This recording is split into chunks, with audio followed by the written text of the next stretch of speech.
Welcome to the podcast of the JCC in Manhattan. You're listening to a JCC Conversations program, More Than Money with Myron Kandel. In this episode, Myron is joined by the editor and publisher of The Nation, Katrina Vanden Heuvel, for a discussion on the presidential election and what it takes to lead this country for the next 4 years. Be sure to check back with us online or at iTunes for more JCC Conversations podcasts, or come join us in person next time. I'm Myron. She's Katrina. You know, Katrina, we're really delighted for you to be with us tonight. For the few people in our audience who do not subscribe to The Nation, there's probably a few, and even fewer who haven't seen you on TV, tell us where you stand on the political spectrum. Well, first of all, I just want to say I'm honored to be here with Myron. Many years ago, you brought me onto a panel you were doing about business coverage, and I think you trusted me after that. And it's great to be at the JCC. I had a lot of big shots on that panel, and Katrina was the best. But it's great to be at the JCC. I've grown up in this neighborhood and live at 106 in Riverside now. Politically, the Nation is part of my political DNA. The Nation, founded in 1865 by abolitionists committed to ending slavery. A very independent-minded publication, not an organ of any party or sect, as the founding statement says, but the founding statement also says this was a week barren of particularly exciting events, something I have not experienced in my time. But I'd say I'm an idealist, yet also a pragmatist, and a believer in alternatives in history and politics, and a small d Democrat, and what the late, great Paul Wellstone and then Howard Dean picked up. They would say the Democratic wing of the Democratic Party. That's where I tend to stand or sit. But the Nation is if we were a richer country and had more political parties, and that's a discussion we could have, the Nation has many different political strands to its being, as it has since its founding. Liberals, progressives, radicals, anarchists, libertarians, and even a few conservatives with conscience. Oh, you dropped your voice when you said with conscience. Well, I'm a believer in conservatism. I don't think what we are witnessing right now on our political landscape in terms of a party that is supposed to represent conservatism, I'm thinking of the Republican Party, represents that ism. I think it's closer to extremism. I won't concede it the term radicalism, but I think this country certainly deserves two major political parties, one which does represent conservatism, but we don't have that at this point. Well, I'm not going to let you bash the Republican Party, especially not on the west side of Manhattan, where it gets, all those votes every election. Well, my husband, who is much more of independent and radical spirit than I am, last weekend he went up to the canvassers at 104th and Broadway, selling all the good Obama buttons and signing people up, and said, "What are you doing here?" Because to be honest, we live in, we live in a country where in many ways our votes count, but they don't count because New York State doesn't count in the way the Electoral College counts the vote. And he said, "Why aren't you in Pennsylvania? Why aren't you in one of those states?" And they said, "We're going there next weekend. We're going there next weekend." But I think our vote should count. And I'm a believer, without being too wonky, in structural change. And part of what the Nation tries to do is not just look at the surface of our politics, but to understand why it is that at this stage in 2012, we are witnessing voter suppression.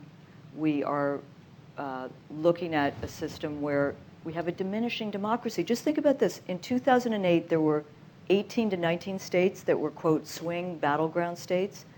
This year, it's 8. And I think the whole country should count. And I have an intern who's heading back to Toledo, Ohio for the weekend, and his mission is to watch TV for 2 days because he's told me that there's nothing on Ohio television except political ads, most of them attack ads, which is a, sad commentary.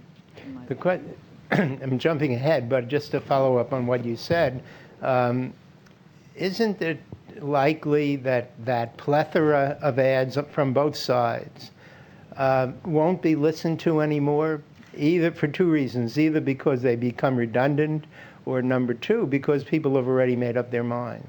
I think that there is the possibility that the plethora, the just tsunami of these ads could be a wash out. But you still have to ask the question, is this what we're about, that money can so corrupt and control the message at a time especially, and you come from a CNN, I have to admit, which was more the CNN I remember than the CNN today, but at a time when a lot of local newspapers have been wiped out, at a time when a lot of local media is wiped out, though the internet is beginning in some ways to stand in. But a lot of people are going to get their campaign news from attack ads. And I also think that we're not yet at a place where those attack ads aren't playing a role. It is true that 2 to 3% of people in those swing states are the targets, but the larger question is that the kind of system where ordinary people's voices are wiped out by the power of money as filtered through a broadcast media, which, by the way, when we talk about trying to open up and empower citizens, people, part of the challenge will not only be the politicians, but part of the challenge will be the broadcast media and these media outlets, which are feasting on the money that the consultants are also feasting on as they feed these ads through a system. And my hope is that in about 20 years, that there will be there's the possibility of lower cost, kind of low-cost campaigning via the internet and other ways that will allow ordinary people, the waitress, the sheriff, the librarian, the nurse in a community to say, I'm going to run, and I don't need to raise $30 million.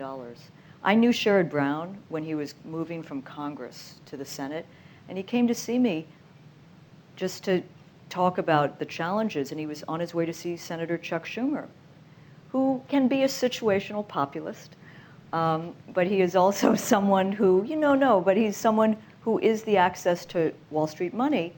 And Sherrod said he had to raise, at that point, many years ago, he had to raise $20,000 a day. His race this year is going to be $30,000, and he's up against a Chamber of Commerce. 30 million? 30 million. It's going to be a Chamber of Commerce, which is just the Chamber of Commerce is putting in, I think 8 to 10 million to take him down. And why? Because he has been a good advocate, I think, for trying to regulate or, to tame Wall Street on behalf of the citizens of his state and others. Okay, there are a lot of points you raised that I want to get into in a minute, but let me ask you first some specific questions about the election campaign. Who do you think will be elected? Who do you think will be elected president 43 days from today? Never say never. The other night, our great columnist Katha Pollitt emailed me and said, I'm so worried. I mean, it's 43, 44 days out and the money's pouring in. If the election were held today, I would say Barack Obama would win. I came from the office and he's 5 points ahead in Ohio, a state which I believe if the Republicans haven't won a presidential election without winning Ohio since you fill in the date, never. But he has, what's interesting to me, and again, I don't look at the national polls as much, but if you look at the polls in those swing states, he's leading by 3, 4, 5 points. So he has that famous pathway to the Electoral College, 270 votes. But 43 days, who knows? We've seen a lot already, though. I mean, what's happened in Libya, what's happened in Egypt. But there are factors. The former editor and publisher of The Nation, Victor Navasky, someone I greatly admire, comes to our editorial meeting every Thursday, and he keeps saying those debates could mean a lot, particularly the first one. And Romney keeps, he's practicing, and the incumbent doesn't have time.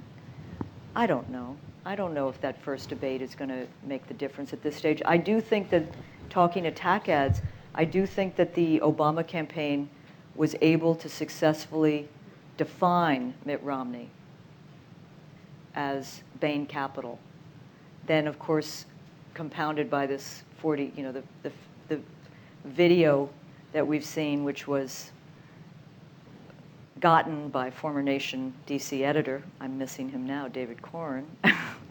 But I think people have a sense that right now that it's quite stunning to see that Mitt Romney is viewed far less favorably than President Obama as someone you can trust in terms of likability and handling of the economy. So the Obama campaign has made this what it wanted it to be, which is a referendum on Mitt Romney,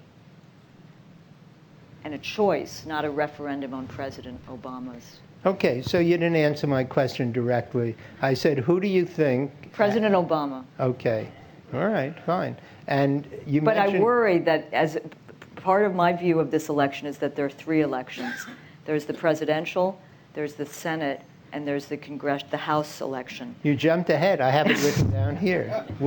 What about the Senate? I think the Democrats will hold the Senate. I think it's going to be very tough. I just wrote a column. I write a weekly column for the WashingtonPost.com. I wrote a column about Elizabeth Warren. I think it's looking better for her. Scott Brown is, he's someone who has been given the permission by the Republican Party to vote in ways he needs to in order to preserve his stand in Massachusetts. But I think that her race is critical for many reasons. I think she's a great voice of smart populism, of humane populism on the behalf of working people. And I hope Sherrod Brown wins, and Tammy Baldwin in Wisconsin, and this woman in, I think, North Dakota is a tougher race. But I think the House, which is so important, I think will not go Democratic unless there's the wave. But there may be. You know, there is an argument that I've heard that if Mitt Romney wins the election, that he could carry the House and the Senate with him. And there's the other side of the coin, which says that Obama could win big and carry the House and Senate with him. If the House went Democratic, it would make a big difference, because you would have Nancy Pelosi, someone I admire, as head of the House, and not Eric Cantor, who on some days it's a toss-up between Eric Cantor and Paul Ryan is the most reviled in my mind. But you also have the possibility in the House of empowering a progressive caucus. That's the largest caucus in the House of Representatives. And I think you could see some interesting legislation come forward. We've seen legislation, but it doesn't go anywhere, not just because of the obstructionism of the Senate and the filibuster rules, but because of the control of the House. But there's some serious, very serious issues moving beyond the election, which of course are hard to focus on in the heat of the election. You know, the Congress just adjourned, right? The least productive Congress since the end of World War II. Okay. And so the Tea Party people seem to be running the show in the House. The Senate is in control of the Democrats. Don't they deserve half the blame? I don't think they do, because I'm on page 78 of Robert Caro's book, the last volume. I'm working. It's a heavy lift, literally a heavy lift. But I bring up Robert Caro because... Who wrote the book on LBJ? I'm sorry, on LBJ, the fourth volume. Two people here that don't know. But it's... the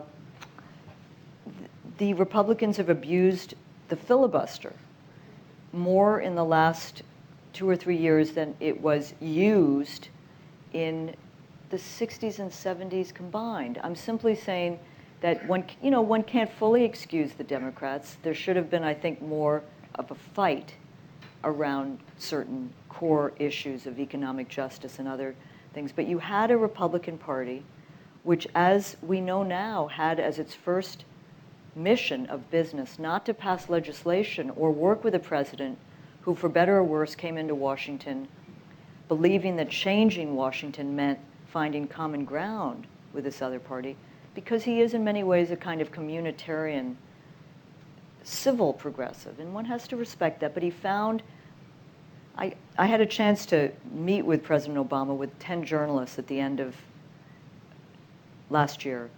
And I asked, I said, President Obama, when you came to Washington, one respects your interest and intent on trying to devise a common ground set of policies, but after a few months and after looking into Mitch McConnell's eyes and Senator DeMint and hearing what they had to say, which was their first priority was to defeat you and take you down, not to work with you, was there a plan B? And he said, well, I had to keep doing what I had to do because the people of the country want civility and common ground. But I do think there was a lot of time lost after, say, that first 6-month period. And only in the last year, maybe as the election has concentrated the president's mind, has he gone out to the country and spoken more directly about some of the issues which were obstructed. Now, you've been critical of some of the president's actions and inactions, right? Do you think they will be addressed if he wins a second term? I'm a believer, first of all, I do think, if you think about his first few sets of actions, there were some very, important ones like the Lilly Ledbetter Pay Equity Act.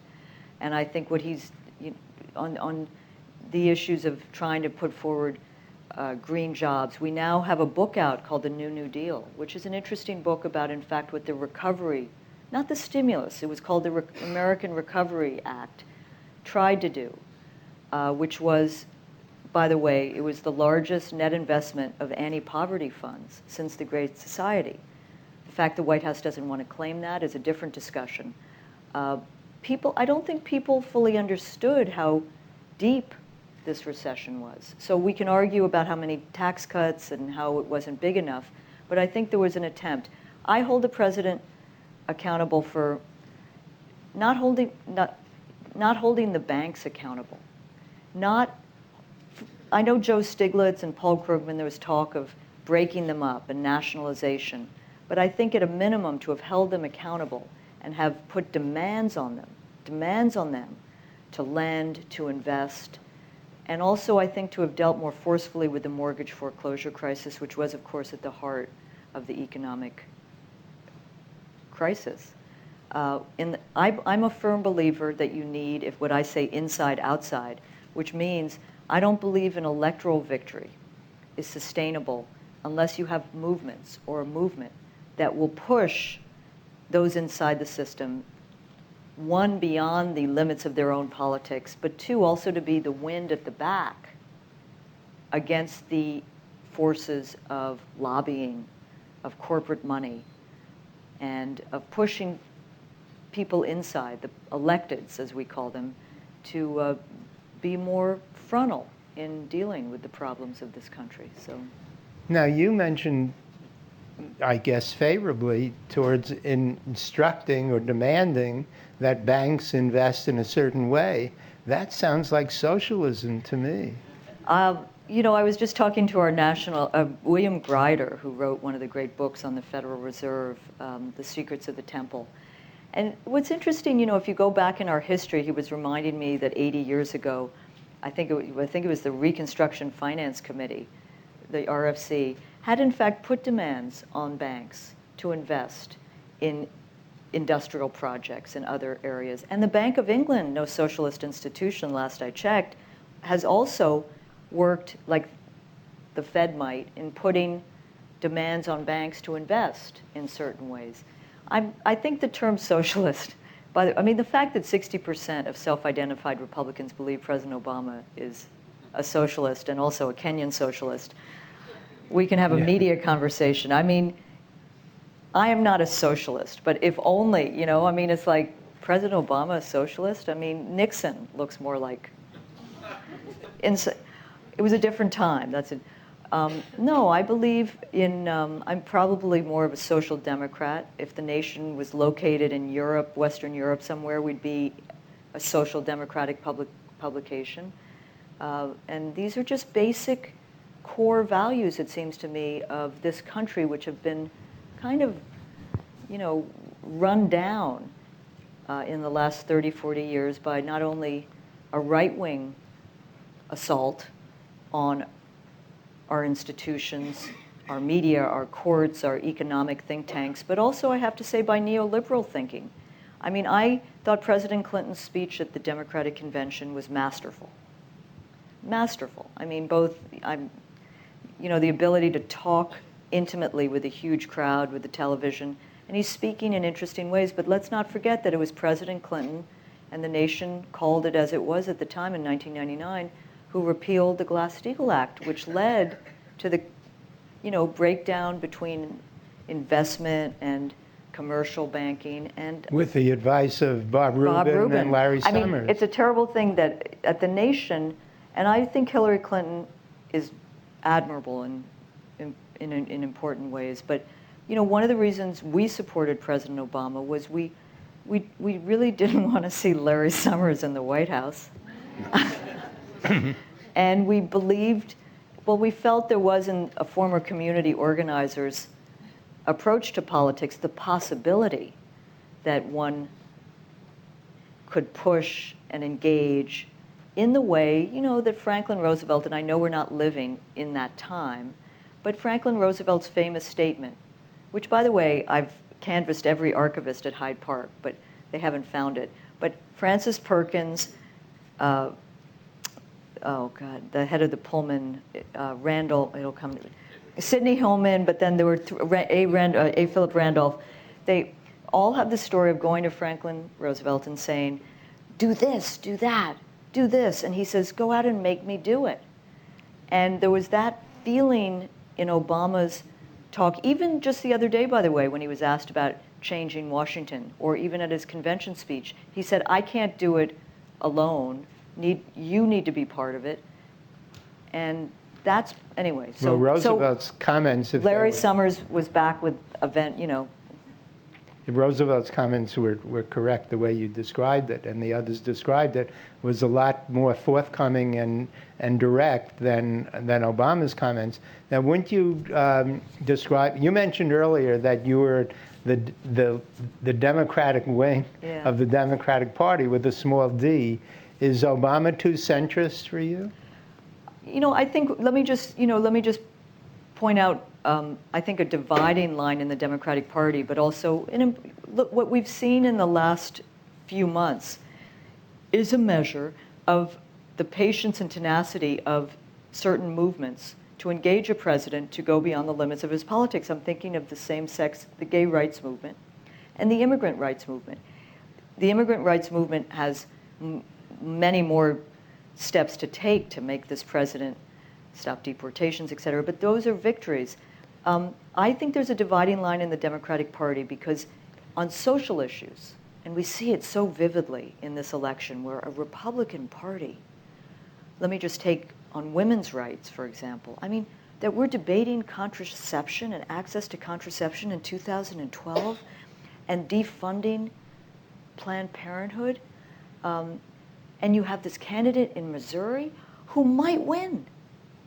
I mean, it's just obscene. So you're seeing a Republican Party dismantling the advances of social movements, but the Democratic Party has been divided between the support for social policies and economic justice and economic populism, if I could use that term. I mean, the Robert Rubin's, the kind of corruption of the corporate money of the Democratic Party, I think has tamed and tempered it in certain ways. So there's a dividing line within that party between those who see economic justice so central and those who are willing to kind of let it ride. Yeah, but you say the corruption of corporate money, and of course, we see it very vividly with the amount of money, especially with the Supreme Court ruling that's been pouring in this election. But if I go back 4 years, Obama got a lot of money from Wall Street people in Wall Street who made money but socially believe in social justice. And that's why That's They why they they're didn't part of the support him Democratic Party. because they thought they were That's going to right. get something out of him. I mean, that's what you're bringing it into vivid an example. He also had a lot of small donors, but there's no question he had as much money from, say, Goldman Sachs as McCain did. That has changed in interesting ways. I would welcome your insights as to why Wall Street, which is doing quite well, is so angry at President Obama. Doing well. I know. The stock market is double where it was at the low. Soon And has after. been traditionally under Democratic presidents, I think. I mean, but I think the one thing that there's no question that the money is flowing into both parties. I do believe President Obama was the first to step to say, I'm not going to abide by the presidential public funding system, which does need to be updated. But what's happened, and it's interesting, is Citizens United, which is the continuation of terrible Supreme Court decisions on money in politics. Buckley versus Vallejo in 1973, where they equated speech and money, is the original sin. But this has unleashed a torrent of money. But there is a difference between the two parties, and we need to hold the Democratic Party accountable and push them to uphold their promise. But President Obama, on the eve of the Democratic Convention, said he stood for an amendment to amend Citizens United if need be. There are other steps on the road to do that. And he joined in doing that with 100 senators and representatives in the Democratic Party who have put forth very good legislation, whether it's disclosing or it's small donor money, as this city has a good example of, or Citizens United amendment. The Republicans are now fighting with the great leadership of Mitch McConnell, the Darth Vader of campaign finance, to fully dismantle any regulation of money in our politics since Watergate by fighting disclosure rules, claiming that the Koch brothers, for example, might be harassed and persecuted if they had to disclose. So, I mean, you do see differences in that, but both parties are, they're reliant on this money, and I do think it'll be interesting if President Obama wins. I think it will show it's not President Obama as much as I think is the presidential race, particularly 2-3 weeks out. If you really see the trend lines going for Obama, you will see a lot of that money start going, as they say, down ballot. And that's where I think you'll see the real impact, where, let's hope not, a Sherrod Brown might get defeated, because there'll be so much money. And that's what's frightening. And also what's frightening is that ordinary people, again, don't want to take the step of campaigning because so much of it is about money. My father was in politics for many years, and he would like to engage, as he tries to, with ideas and other things, but so much of it, and so much of our politicians' time, is spent raising money, not doing the people's business. Well, I mean, I agree with you, and I'm sure most people here agree, but do you see any change in that realistically? Well, this city, by the way, has first of all, the Citizens United decision was a terrible, terrible decision we just did a special issue of The Nation called the 1% Court. By the way, it's not just Citizens United. I mean, it is a Supreme Court that has shielded financial institutions from accountability, that has impeded access to the courts for ordinary people. And the Citizens United decision, interestingly, at the time, there were 70 to 80%, Myron, of independents and Republicans who said this was a bad decision, because I think there is a feeling in this country, I call it a transpartisan feeling, of corporations getting too big, just this bigness, and people wanting to control their own lives and communities. So there's a possibility of some alliances there. The problem with the Tea Party, and I had a few colleagues who felt one could try and find alliances with them, is that they are so quick to just blame government for everything. And they don't then look at corporations. And though I do think the Tea Party had an organic, that there are organic parts to the Tea Party, there's no question that it's also funded as a vehicle for big corporate power. But wasn't it an expression of the unhappiness of the electorate? And who do you take out your unhappiness on the people in power. And in That's that right. case was the Democrats. The Democrats, and not only the Democrats, I have to say, but the first African American president. I mean, I think this race, this presidential election, you know, a lot of people use the term dog whistle racism. I mean, you know, excuse the slip, when Romney or others start talking about the entitlement society, I mean, there's a very heavily racialized overlay to that, even though it's not fully accurate.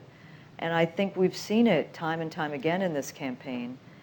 And I think the Tea Party and this talk about moochers and freeloaders, I mean, you know, we need like a decoding project to see what's really going on. So I think on some level, we're at this transformative crossroads moment in American political history where there's a generation to be benign about the Tea Party.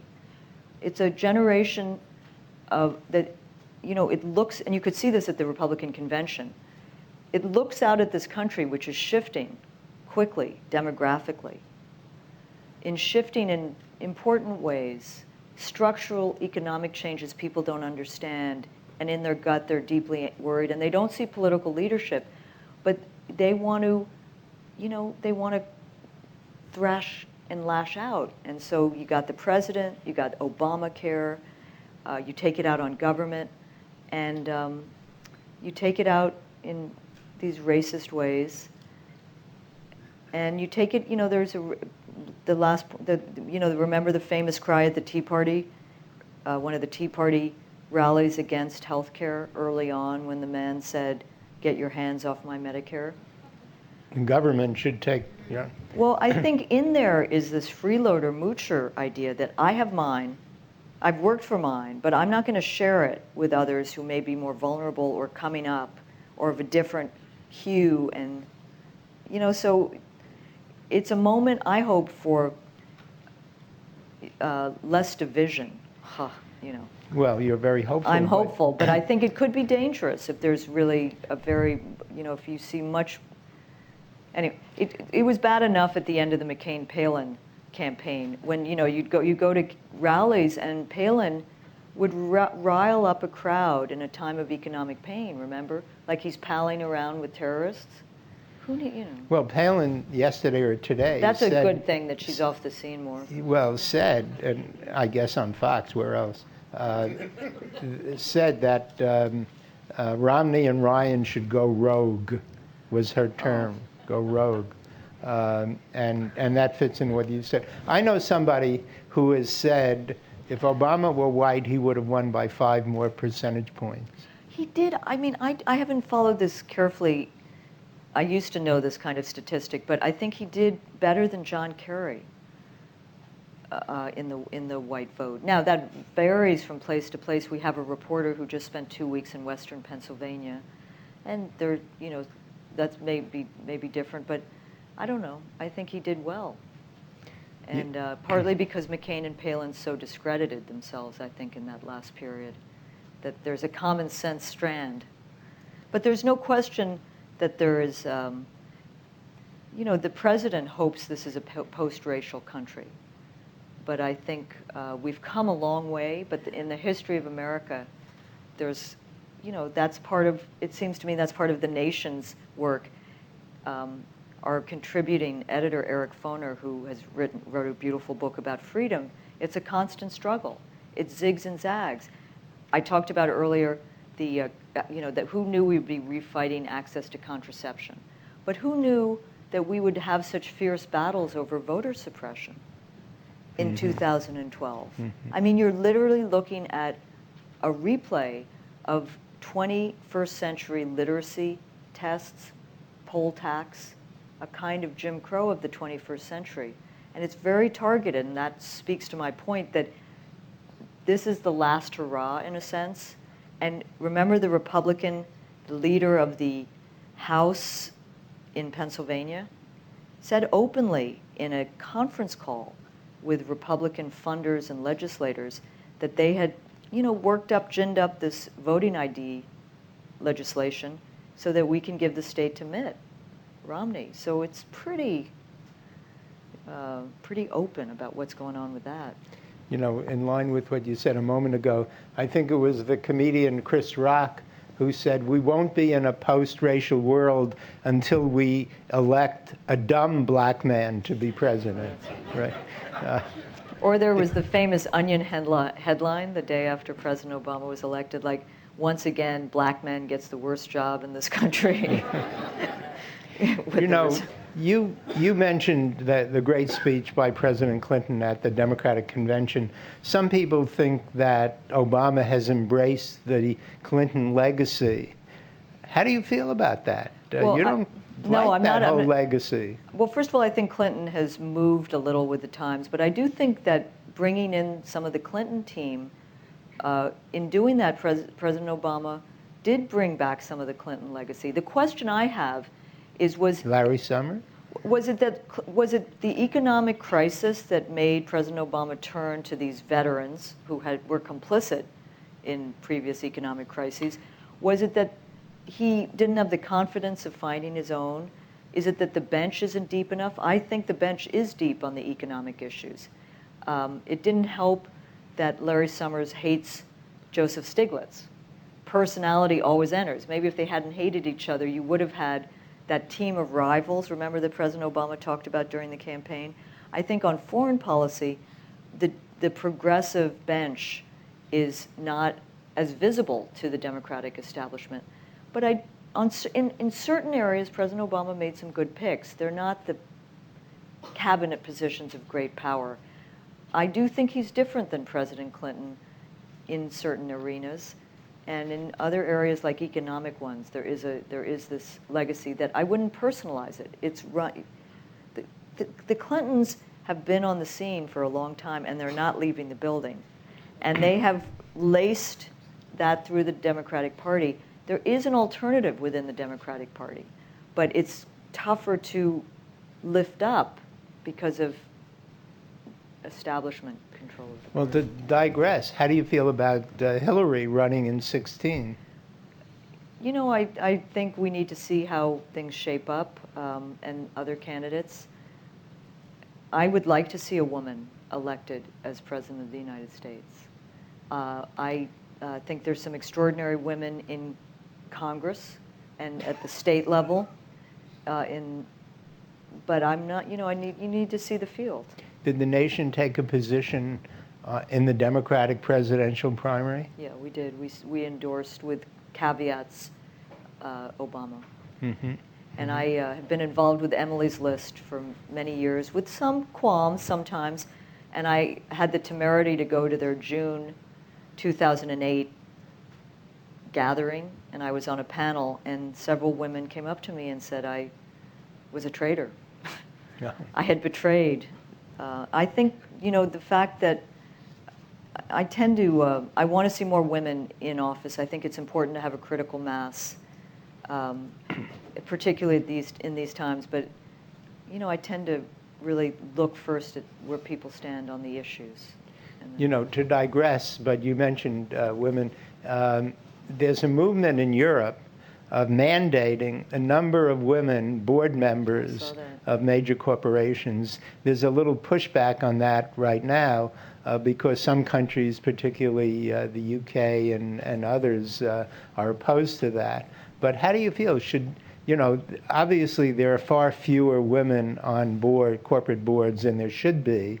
And Silicon Valley is terrible in this arena. Should it be mandated, though, by the government? I think there should be goals. And Who sets the goals? I think that it should be a partnership. I don't think it needs to be I don't think it needs to be just government. I think it should be a partnership. I'm impressed. I mean, you know far more about the Euro crisis than I do, but Germany gets paid attention to because it's such a central player in that. But Germany has had some very interesting models, not only of job training, apprenticeship, but also of labor, business, and government working together. So I think you could see a way where you could have 4 or 5 stakeholders at a table with the goal of bringing more women in. But we're lagging so far behind in our political representation. And I have to say on the media, if you look at the executives of all the major broadcasting, of television, there are no women there. There are more women in positions of influence in other parts of the media, but Silicon Valley is also pretty sparse. You know, I never thought about that, but we hear about all these people creating these great companies. Story in the Times today that Apple could become the first trillion-dollar company. Right. But if you go down that list, there are no women, great women entrepreneurs. I mean, not in that arena. And we had two women in California who spent a lot of money trying to get elected. Meg Whitman, and then what's Carly Fiorina. Yeah, Carly. Yeah. But they didn't make it. So wait a minute. Let's go back to an early discussion. They each spent huge amounts of their own money and did not get elected. See, I think Mitt Romney could spend huge amounts of his own money and not get elected. I think money is not the only factor, but it is certainly an important factor. But even more than that, I'm just saying it makes people feel that money is the realm of power, is the key to the coin of democracy. They were not very good candidates either, right? Mitt Romney, in many ways, is such a lousy candidate. But I suspect, however, you're having said that you would consider him the least objectionable to you of all the candidates that ran for the nomination. No, I think he's gotten, I think he's sold his soul when you think about it. No one knows who he is. But in terms of where he says he stands, he's extremist. He's extremist in defense of Gilded Age privilege. He supported the most odious choice legislation, immigration legislation. He picked Paul Ryan. I mean, he was to the right of a few of the candidates on defense and military issues too. So I think he's pretty extreme. He looks presentable. I have to say what's also, we talked about conservatism earlier. Think of what's happened to the Republican Party. I'm sure many of you have thought of this, but when you look at his father, putting aside that his father released 12 years of tax returns, but his father, helped pass a minimum wage, helped push collective bargaining, was moderate on social issues in the state of Michigan as the governor. I don't know, I'm sure all of you remember how crazy it was that in many ways he simply got pushed out of the presidential election. Was it in '68? Because he came back from Vietnam and said he'd been brainwashed. Anyway, but I think, and Romney's mother ran on a ticket in support of reproductive rights and choice. But that, I think people in their gut, particularly the right wing, doesn't know who he is, but he is a vehicle for the big money, which sees in Mitt Romney their ticket to what they would like to see in America: deregulation, lower taxes, and they're willing. And let's be honest, for the Koch brothers and some of the others, it's sort of chump change what they're investing in the political system in terms of what they could get by way of profit. I'm going to ask you a tough question in the sense of the Republican candidate, conceivably, whoever he is, could get elected president. Right. Is there anybody in that list that we saw during those debates, during the primaries? Is there anybody you would prefer to be the conceivable president of the United States over Romney? I think John Huntsman was kind of an outlier. Would I have supported him? No, but he was someone who tried to moderate some of the influences. Didn't get anywhere. He didn't get anywhere. So that reflects the but party. I think there are people within. I think if Romney's defeated, you'll see a real sorting out, almost perhaps akin to what happened after Goldwater was defeated in '64, where a party goes into the wilderness and has to reshape itself, both because of defeat, but because it's in a country that it as Senator Lindsey Graham said the other day, there are not enough old, white, grumpy white men to support this party anymore. And, you might have, I don't know, you'll have a sorting out, which, by the way, I think, the Democrats could use too in some ways. If they win, there will be perhaps a complacency, which there shouldn't be, about what they need to do. Now, Katrina, you're too young. You just said that the Republican Party went into the wilderness after Goldwater. I got news for you. 4 years later, Richard Nixon became president of the United States, right? Yeah, this is true. But Now, when wait a minute. No. Am I right about that? Yeah, 1968. But I'm thinking of Reagan. It took Reagan to come back to the, I mean, I'm not going to romanticize Richard Nixon, God help me, but it took Reagan to really become the right-wing movement president. I don't think Nixon was that. He was other Well, things. you mentioned earlier Nixon actually was quite liberal on social issues. He founded, well, not only that, didn't he help found the EPA? He passed the Clean Water Act. You know, what happened with Vietnam and Cambodia and Watergate cannot be diminished, but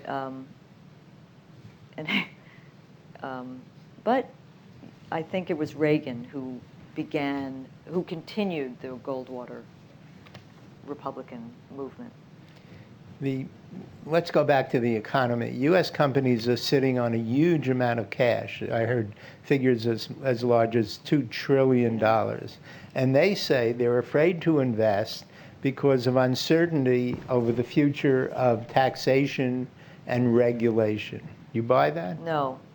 I think uncertainty is like the last refuge of scoundrels. I mean, this term, this idea that uncertainty, come on, they're all, I mean, uncertainty, I think, let me put it this way. I think that again, this goes back to the demands on these businesses. There should be a patriotism on the part of these corporations, and don't laugh, because I know so many of them are multinational, but there should be an investment in rebuilding this country. And, you know, about 2 years ago, the Chamber of Commerce, which, by the way, is losing a lot of chambers around this country because they don't see small business actually represented in this multinational behemoth. But I think the Chamber claimed it supported an infrastructure bank. There should be investment in this country. And investment doesn't need to wait for great certainty. If they're waiting for great certainty or even minimal certainty, we're going to be waiting a hell of a long time, because this world is very complex and there are lots of factors. So I think you need to have some sense of responsibility, talking about personal, but corporate responsibility to a country, which, though President Obama, I think, put it badly, and Elizabeth Warren has put it better, you know, no one built their own business without support and investment from a public sector, whether it's the roads, the interstate, the internet, all kinds of education, all of those factors. Businesses complain, though, there's too much regulation. Don't you think that that could be a problem? I think, you know, I think that, you know, again, that's an excuse often, but I think one could look at regulations. But I think that in many cases, regulations are there, as in the case, for example, of Wall Street, to minimize risk that so often hurts small investors or ordinary people. Are there certain kinds of regulations that are overdone? It's worth looking at, but Dodd-Frank, the big piece of regulatory legislation, has been, as you know, so gutted and diluted by the lobbying and financial contributions that it's, you know, not a major burden for these places. Talk about lobbying. There should be more. Talk about lobbying. I read an article just the other day that the Washington area is very prosperous, doing very well, not because of the government people, they don't get paid that much, but the lobbyists, the lawyers, the contractors, and whatever are really making out like I use like the word bandits, yeah. right? Yeah, no, I mean, can anything be done about that? Yeah, there could. I mean, you could have legitimate restrictions. I think Obama tried, and then he said he wouldn't hire any lobbyists. He wouldn't hire, and you know, there are all kinds of ways to get around that. But you know, the way I see it, it's not so much that it's the stimulus package you're describing. And by the way, there was an article in the Washington Post just a few days ago that while the D.C. region is doing quite well, poverty just keeps spiking up. So you got two Washingtons. What about New York? New York, there was the story the other day about inequality growing. And I think that is if that's not addressed, and I think there are ways to do it. But the lobbyists, go back to the healthcare plan. I think that there are 8 to 10 lobbyists for every representative. They have a lot of time. They have more time than the representatives to mark up the legislation and play around with it. I think, I'm not an expert on it, but there are 20 groups which know the simple steps you could take to reduce the power of lobbying. And it would make a difference. It would make a difference. And it would make, I think, Americans feel that the system is less rigged against them, which people have a feeling of. And it's fair enough to believe that, because at the moment, it is kind of rigged against people's voices. But people, every poll has shown the low repute that Congress has. It's lower than like Paris Hilton and the Communist Party of Russia. This is an achievement. There's another group, I'm sad to say, that is not that low, but is lowest that it's ever been since it's been polled, and that is the standing of the media. I saw that. Now you're part of the media. I saw that. That was today. I didn't it's a have Gallup a chance. poll or somebody like that. Now, how much responsibility do you take? I think that the media, first of all, as I just said, there are two DCs, there are different New Yorks, there are different Americas. I think there are different levels of media. There's a media that traffics in the scandal, or traffics in exploitation of news, that traffics in gotcha journalism, or, but I think we're witnessing a period of what I would call post-truth politics. And the media, much of the media, not all of it, but much of it contributes to it. I would argue, and I don't single it out because there are others, but Fox News has played a very bad role in not only our politics, but in our media and in our culture, political culture. I think the fact-checking outlets that have cropped up are a good thing. I think we need more of that. The problem is, let's be honest. I've seen you on Fox. No, I didn't believe, there were people I work with and groups I know of who called for a boycott of Fox. I don't believe in a boycott. And I have a friend named Sally Cohn who works for Fox. She's very smart. She tries to say her piece on it. I don't believe in boycott, but I do think I don't buy the equivalence between Fox and MSNBC. Why not? On MSNBC, you have, first of all, our former Washington editor, Chris Hayes, has a weekend show. I've never seen anything like it on Fox, where, for example, this past weekend, he had someone from the National Review. He has intelligent conversation. He had on a Romney fundraiser, and they had to keep stopping because Chris had a fact checker, literally coming into the show and doing fact checks from nonpartisan sources. So I think I think you have on Fox a kind of adjunct of a political party. And by the way, that is not unusual in other parts of the world. Mm-hmm. Mm-hmm. But it is a not so new, but now 20-year force on our media and political scene. CNN has changed a lot since when you were a major force there. I think it's lost. I think CNN International, which I watch occasionally when I'm traveling, remains truer to the vision of what CNN was. Well, I'm not as happy with CNN as I was when we first started it 32 years ago, but I think it makes a great effort to be right down the middle.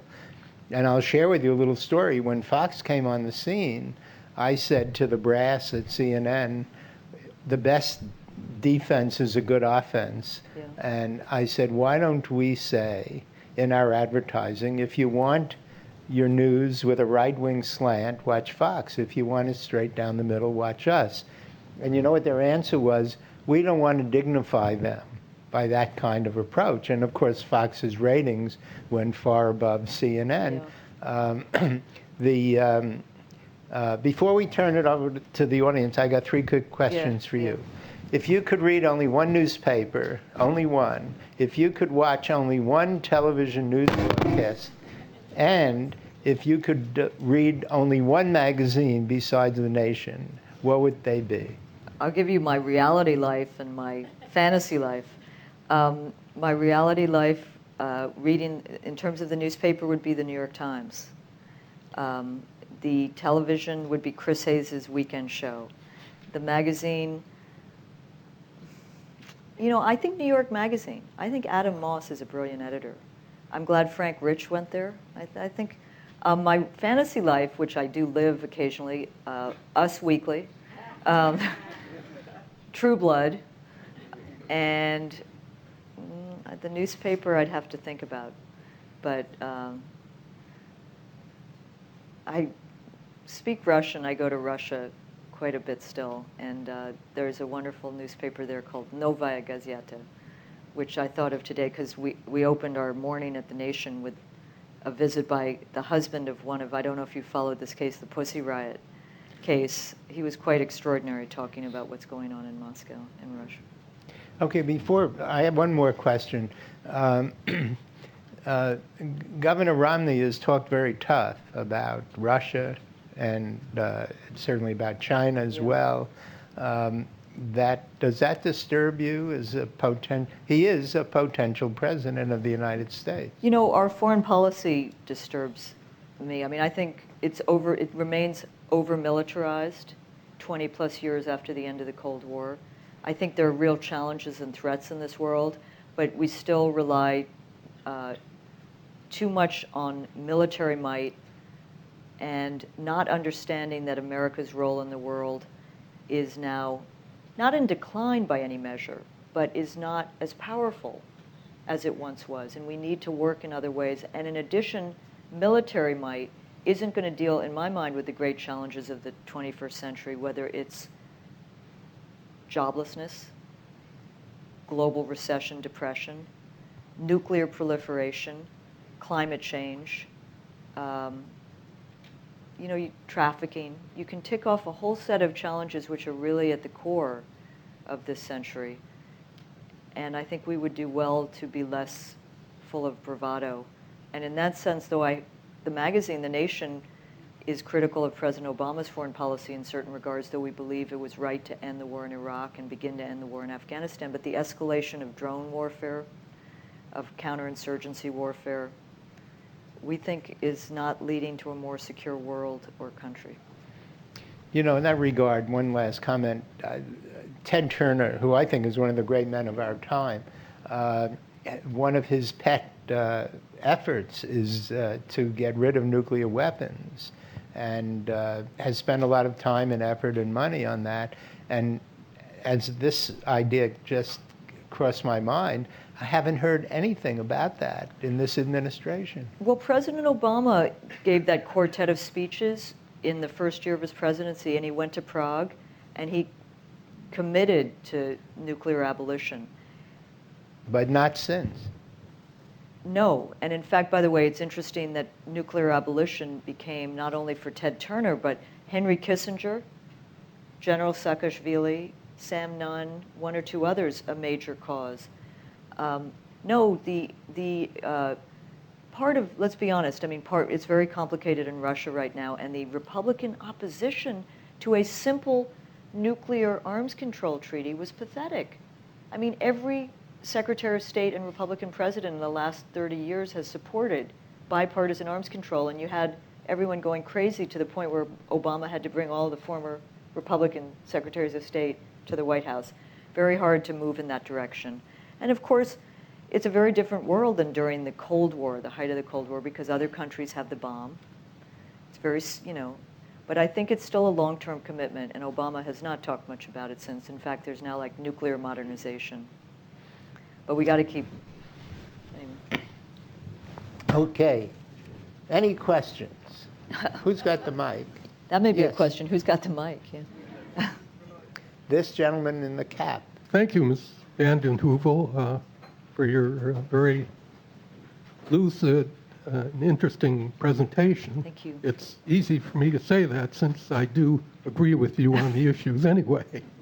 I have two questions. The first is, could you describe the nation's presence on the web, number one? And secondly, how might you explain the fact that so many middle-income and lower-income people consistently vote against their own economic and financial interests, in the vein of what's the matter with Kansas Right. and everywhere else, too? Thank you. Thank you. That is, it's a very important, I'll begin with the second question. I think that any politics that begins by blaming people is dead on arrival. I know you're not blaming low-income, working, poor people for their vote, but I think it's a failure of, it's a failure in many ways of a Democratic Party that has not been consistent in speaking to working people. Until recently, there has been more of an attempt, but don't forget, and Myron knows these figures better than anyone, but over the last 30 years, as income and wealth has gone to the top 10%, the wages of working people in this country have stagnated. Where is the Democratic Party, though again, it's more populist now, but where has the Democratic Party been in calling for an increase in the minimum wage? Where has it been in those areas so that it becomes easier for a Republican Party to play on social issues that for many people they're passionate about?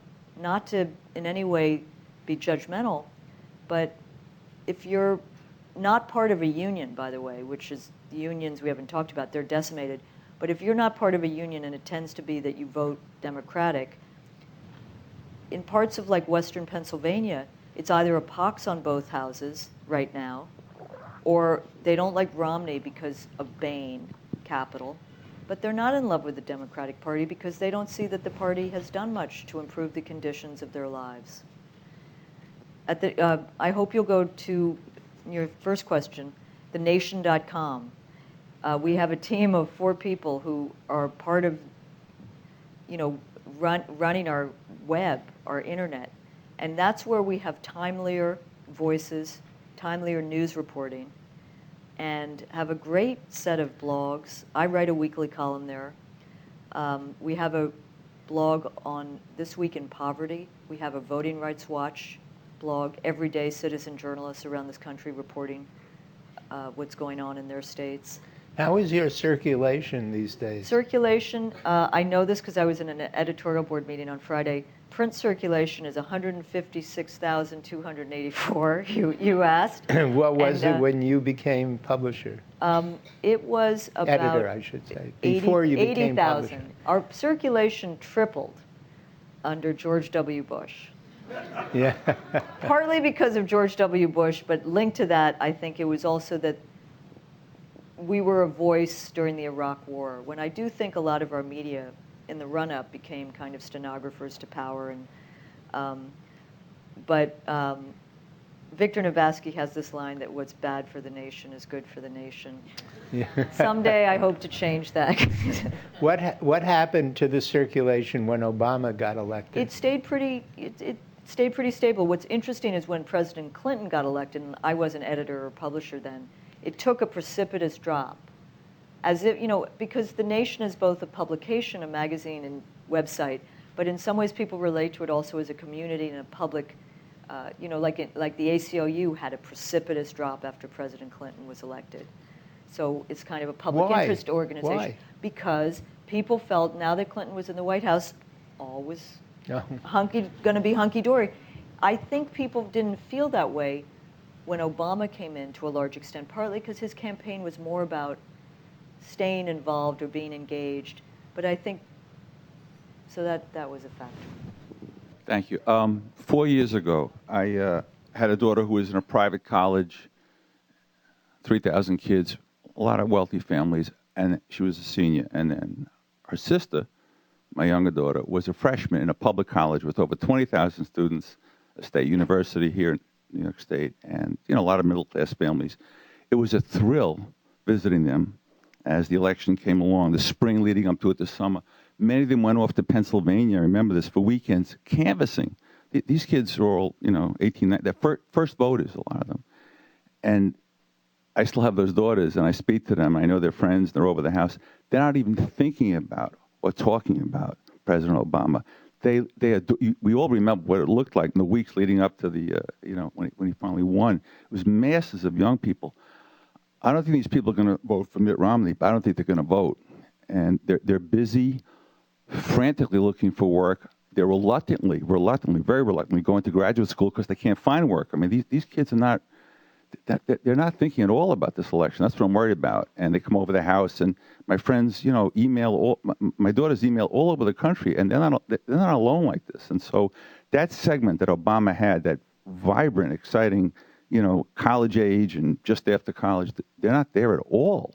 And I don't hear any analysis of this any place. Rachel Maddow doesn't talk about it. No, I mean, I don't hear it from anybody. But those kids have dropped out, and they're not kids actually. They're 18 to 25. No, I think it's a tragedy. Sure. I mean, there was an article in the Times a few days ago about this, about kids who had been just extraordinarily passionate and who were having a really hard time finding jobs. And it wasn't only that, they felt they hadn't seen the change they had thought was going to, that would come. There was a great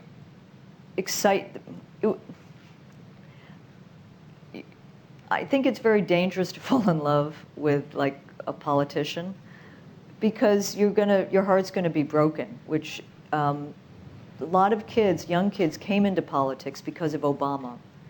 The danger with that is I think many of them thought he was gonna walk on water or be the Messiah. The nature of politics shouldn't be drudgery. There should be an excitement, but it also has to be leavened by a reality that you have to stay engaged. I mean, the hope fix should be less about Obama and more about what you can move a president or politicians to do, working with your friends. But the subset of what you're saying, which is so powerful, is that the joblessness in this country, particularly among young people, I think is going to scar a generation or more.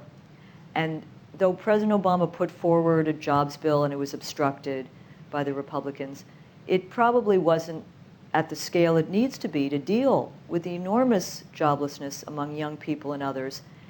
And if that becomes the new normal, which it might well be, that's a terrible scarring factor for young people who will disengage. On the other hand, there have been other generations of young people who've been traumatized by other political events and disengaged. Think of '68. Just to go back, there was a generation after Bobby Kennedy was shot, after the Chicago Convention, who said there's no difference between Humphrey and Nixon and we're not going to vote. So somewhere in your daughter's experience, to find something that moves them, if there's a candidate who moves them, even if it's not Obama, to try and keep them engaged, I think is so important. And to find issues that move them and link that to the political process. Question about energy policy. With Mitt Romney, we have all fossil fuels, and with Obama, we have all of the above. Do you want me to repeat it? My question was about energy policy. As an environmentalist, obviously I'm voting for Obama because with Mitt Romney, we have all fossil fuels, and with Obama, we have all of the above, but all of the above includes natural gas, nuclear power, Arctic drilling. After the election, how can we mobilize to alert everyone to the fact that we really are in a state of planetary emergency? We have to rapidly change to fossil fuels, that the shale gas initiative Obama is promoting through the State Department is undermining renewable energy. So my question is, how do you see the role of the nation, for example? Would you consider investigative article or an in-depth article about natural gas and the myth of this as a clean Yeah, we have done that, energy? but absolutely. But I think what you want to do investigative articles about the subsidies to big oil, to look at that. You want to do investigative articles on I think it's important to find unusual suspects in this. Let me put it this way. We did a piece about what's going on in North Dakota, where there's real anxiety about these pipelines because it could wreck the water, it could wreck the farmland. So you had environmentalists in alliance with farmers. And I think those alliances become very important. We have a piece coming in from West Virginia where you do have the beginnings of an alliance between families, people who've worked in the coal mines, and environmentalists. I think that needs to happen because it's very hard, first of all, for millions of people to see beyond their own time. It's a terrible thing to say, right? But it's very hard to speak about like what the world should be for your grandchildren or legislate around that. But it's also hard in times of joblessness and economic pain where people feel their future may be dependent on that natural gas or fracking, unless you can speak to them in different ways. I do think the extreme weather this country has sustained in this last period has kind of opened up people's minds to the fact that we're in this really dangerous time, and unless we start taking stronger action. Are you unhappy with the Obama administration's actions? I'm with the good questioner. I mean, I think this is a classic case of the alternatives are worse. I think President Obama, with things like fuel efficiency and retrofitting, these aren't the sexiest things, but those are good steps. But on some core key questions, like the fracking, like the pipeline, it's one step forward, two steps back. And it's going to take a lot of work. I think some of the simple things also, though, are about these subsidies. The subsidies, our economy is just built around that subsidies of big oil. But yeah, no, it's not been what it might have been. Because on the other hand, Mitt Romney, I thought one of the ugliest lines at the convention was where he mocked. Remember that? He like laughed and mocked at the idea of healing the planet and the rivers. It was just.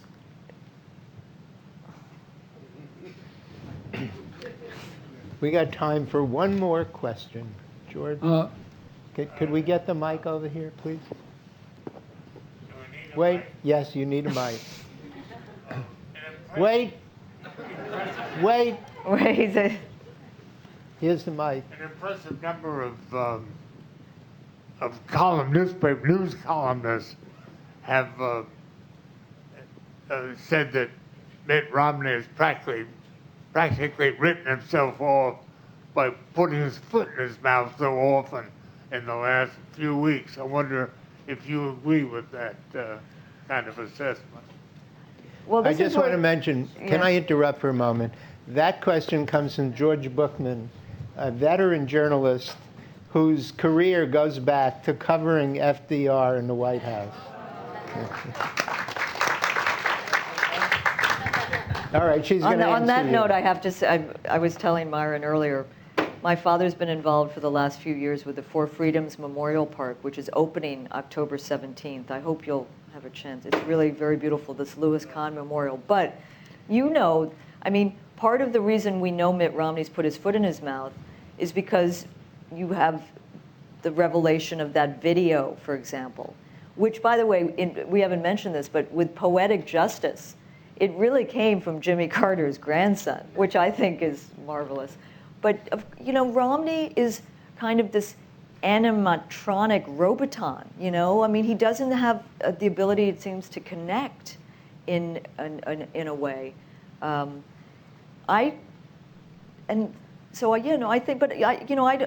think the whole issue of gaffes is overplayed sometimes. I'm not sure. I think we're clued into it. But I think the broader thematic sense of who Mitt Romney is has been baked into people's minds, and that's the important thing. And when he opens his mouth and puts his foot in his mouth, it's just fueling that sense people have in their gut.